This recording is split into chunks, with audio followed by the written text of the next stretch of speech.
Assalamualaikum warahmatullahi wabarakatuh. Selamat siang untuk kelas 11B. Hari ini materi kita adalah menyambung subjudul yang baru, yaitu bab 2, membahas tentang munasabah ayat dalam Al-Quran.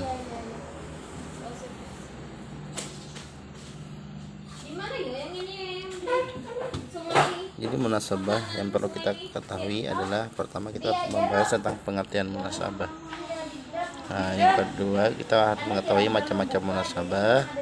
Yang ketiga cara mengetahui munasabah. Yang keempat hikmah mengetahui munasabah. Kita akan membahas hari ini pengertian munasabah dan macam-macam munasabah. Yang pertama pengertian munasabah. Sebelum masuk ke pengertian munasabah, kita akan mengamati sebuah ayat, yaitu yang pertama tentang ayat Sabbahalillahi ma fis samawati wal ardi wa huwal azizul hakim. Semua yang berada di langit dan yang ada berada di bumi bertasbih kepada Allah, menyatakan kebesaran Allah. Sabbaha ini berarti maknanya adalah bertasbih, dan dialah yang maha perkasa lagi maha bijaksana. Dan ayat berikut ini adalah fasabbih bismi rabbikal azim. Makna bertasbihlah dengan menyebut nama Rabbamu yang maha besar. Quran surah Al-Waqiah ayat 96. Al-Quran surah Al-Hadid ayat 1 dan Al-Quran surah Al-Waqiah tadi mempunyai kesamaan, yaitu sabbaha bertasbih dan sabbaha bertasbih. Kesamaan ini jika dicermati akan menjelaskan suatu hal yang menarik untuk dibahas. Artinya keterkaitan dengan ayat 1 dengan ayat yang kedua inilah yang dinamakan dengan munasabah. Baik, kita memasuki pengertian tentang munasabah. Secara etimologi, munasabah berasal dari kata nasaba yunasibu munasabatan, yang artinya dekat atau qarib.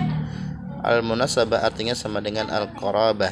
Jadi munasabah, al-qarabah itu memiliki makna yang sama, mendekatkan, dan juga al-musyakalah, menyesuaikan. Sementara kata al-nasibu menurut Imam Al-Jarkasi sama artinya dengan al-qaribu al-muttasil, dekat dan bersambungan. Pengertian munasabah secara terminologi menurut beberapa ulama adalah sebagai berikut. Menurut Ibnu Arabi, menurut Al-Bikai, menurut Al-Jarkasi. Jadi ada 3 ulama yang mendefinisikan tentang pengertian munasabah. Yang pertama itu adalah Ibnu Arabi. Munasabah adalah koherensi atau hubungan ayat-ayat Al-Quran antara suatu bagian dengan yang lainnya, sehingga bagaikan satu kalimat yang maknanya harmonis dan strukturnya yang rapi. Itu menurut pendapat beliau. Menurut Al-Bikai, munasabah adalah suatu ilmu yang mencoba mengetahui alasan-alasan di balik susunan atau urutan bagian-bagian Al-Quran, baik ayat atau surat dengan surat. Menurut Al-Jarkasi, munasabah adalah merupakan usaha pemikiran manusia untuk menggali rahasia hubungan antara ayat suatu atau surat yang dapat diterima oleh akal. Jadi beberapa pengertian tersebut dapat dipahami bahwa munasabah ialah pengetahuan yang mempelajari berbagai hubungan relevansi antara ayat atau surat dalam Al-Quran.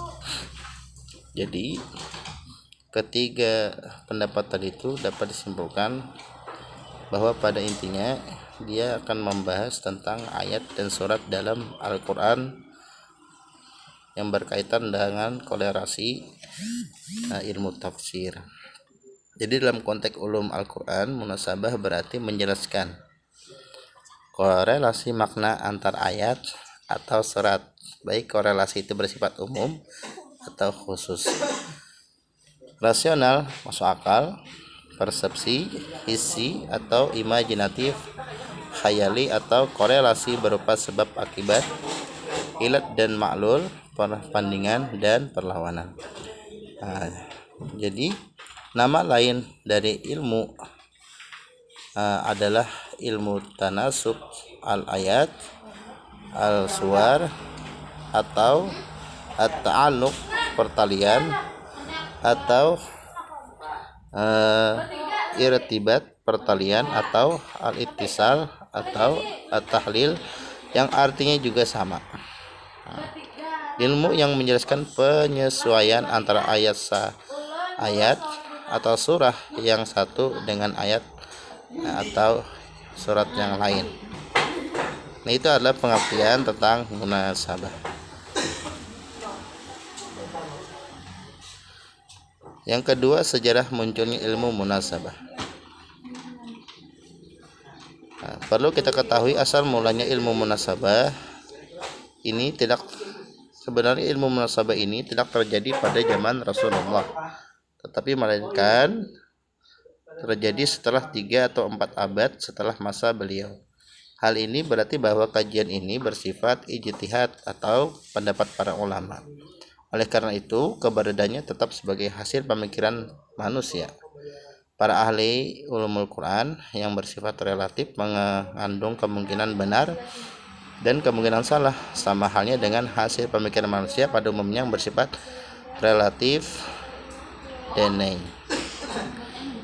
Meskipun keberadaannya mengandung nilai kebenaran yang relatif, namun dasar pemikiran tentang adanya munasabah dalam Al-Quran ini berpijak pada prinsip yang bersifat absolut, yaitu satu prinsip bahwa adanya ketertiban susunan ayat-ayat Al-Quran sebagaimana kita lihat sekarang adalah bersifat tauqifi, yakni susunan yang disampaikan oleh Rasulullah berdasarkan petunjuk dari Allah. Jadi kenapa para ulama berijtihad? Karena di situ mereka menemukan sesuatu yang tidak ada pada zaman Rasulullah. Apakah itu bisa dibenarkan? Bisa, karena kita melihat ulamanya yang amanah, yang fatonah. Jadi di situ kita dapat mengambil kesimpulan bahwa munasabah ini tidak terjadi pada zaman Rasulullah, tetapi pada zaman para ulama.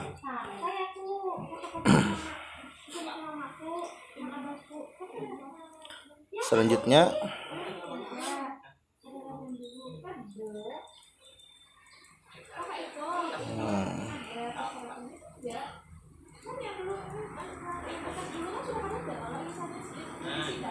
oleh sebab itu, secara sistematis tentulah dalam susunan ayat-ayat Al-Quran terdapat korelasi keterkaitan makna munasabah antara satu ayat dengan ayat sebelumnya atau ayat yang sesudahnya.